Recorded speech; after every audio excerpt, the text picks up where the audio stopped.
Bueno, nuestro tema está basado sobre los géneros literarios propuestos por la autora María Luisa Miretti. Tradicionalmente las producciones literarias se clasifican según su presentación: prosa, verso, teatro, en correspondencia con la división clásica de épica, lírica y dramática. Esta autora propone de que un género no nace, evoluciona y muere, sino que cada escritor va a adaptar sus propuestas acorde a las demandas de la sociedad de esa época.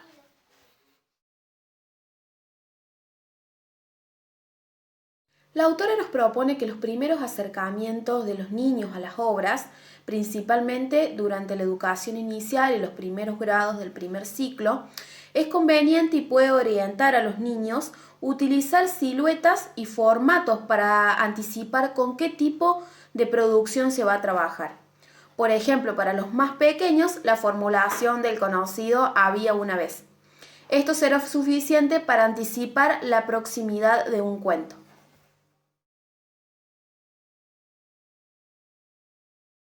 Lo interesante de la literatura, de este campo literario, es que cada receptor puede aportarle sentido desde su cosmovisión particular. Entonces, se puede decir que una obra existe porque un lector, es decir, un receptor, la va actualizando. Si bien hay un responsable, que sería el autor, también hay un receptor con sus varias interpretaciones que le da vida a esa obra. Es importante aprender a diferenciar cuando estamos frente a un texto literario y a un texto no literario. Para eso acá la autora también nos propone diferencias con respecto a esto. En primer lugar, con respecto a la intencionalidad, y en segundo lugar, con respecto al contexto comunicativo. Cuando hablamos de intencionalidad para el texto no literario, podemos observar que ese texto intenta transmitir una información persuasiva, acreditable, que convenza al lector. Y cuando hablamos de literatura, vamos a poder observar que además de tener esta cualidad que tiene el texto no literario, que va a tratar de transmitir una información persuasiva, acreditable, que convenza, también va a poseer un plus más poético, es decir, tener un lenguaje más creativo que intenta transportar, ya sea para seducir o para conmover con intención estética. Y la segunda diferencia va a tener relación al contexto comunicativo.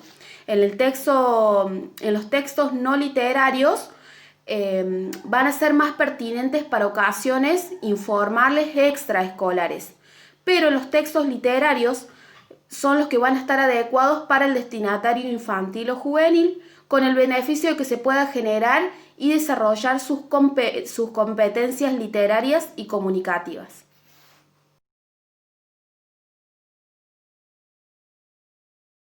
En primer lugar, desarrolla acciones, es decir, que la situación inicial o conflicto y los sucesivos peripecias o obstáculos que se presentan hasta la resolución de esos conflictos y la restauración del equilibrio. En segundo lugar, los personajes, es decir, quiénes son los que van a desempeñar distintos papeles para el avance de las acciones.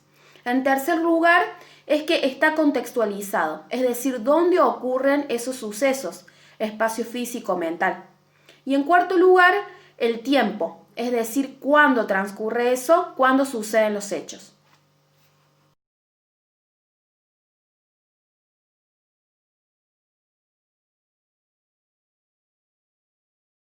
El género narrativo y sus componentes. En primer lugar, debemos saber que está escrito en prosa con variedades lingüísticas, lenguas, registros y lectos. También posee una determinada estructura, es decir, que posee introducción, nudo y desenlace.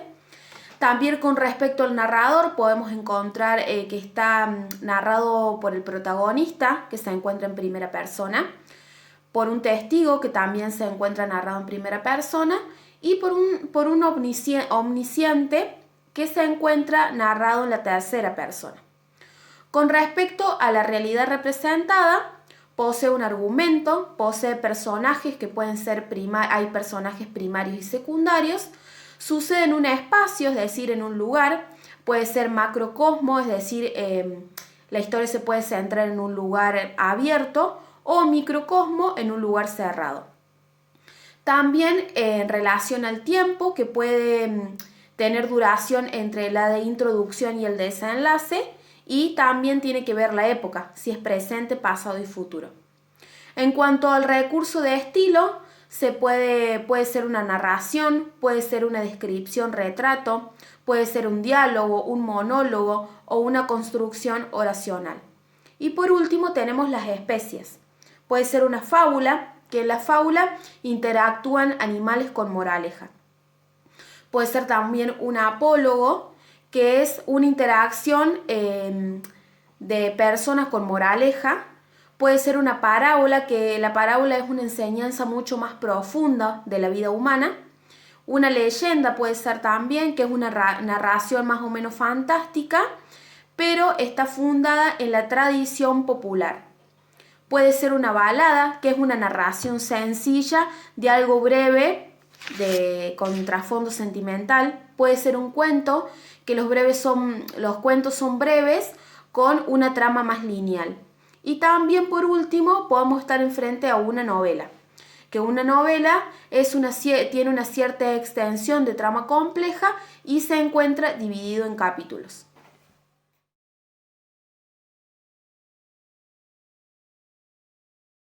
Para concluir, me gustaría traer a colación las palabras de Cervera, de un fragmento que él dice que al realizar estas prácticas, estas actividades de lectura de manera permanente, como veníamos hablando anteriormente, se va a poder lograr el ejercicio y favorecer el desarrollo de estas destrezas que habla la autora María Luisa Miretti en este apartado.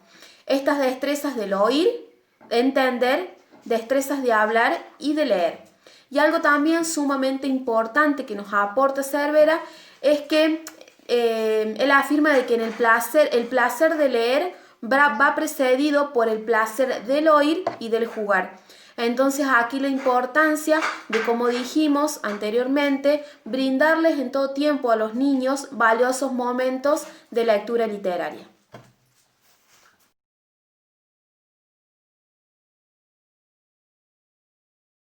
Tipos de cuentos existentes. Cuento realista. Es una narración basada en hechos reales o imitados de la realidad, cuya principal condición es la verosimilitud. Cuento maravilloso.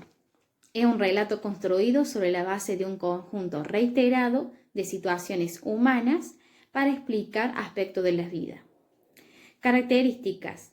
El espacio de este cuento es genérico absoluto, hecho fuera del tiempo, como por ejemplo había una vez. La narración vale por sí misma, es un pasatiempo. Luego tenemos ciencia ficción. Es aquel que aúna el rigor científico con la fantasía para presentar una perspectiva insospechada del hombre. Cuento fantástico. Es la vacilación entre explicación natural o sobrenatural de los acontecimientos. La función de lo fantástico se produce a través del suspenso, curiosidad, miedo. Luego tenemos el cuento policial. Es una especie muy heterogénea. Se alimenta de fantasía, crímenes, fugas, búsqueda, plantea un enigma que puede ser resuelto por la lógica. También tenemos la fábula. Es un relato de ficción protagonizado por animales que hablan y escrito con una intención didáctica, denominada moraleja. Pueden estar escritas en prosa o en verso. Luego tenemos la leyenda. Es una narración tradicional de sucesos reales transformados por la fantasía y la admiración popular. Y por último tenemos el mito. Es un relato falso con sentido oculto, narración y discurso. Palabra emotiva, tiene explicación o simbología muy profunda para una cultura. Es una ficción alegórica que enmarca dentro de lo religioso. De esta forma puede tener notable influencia en las costumbres de una determinada sociedad.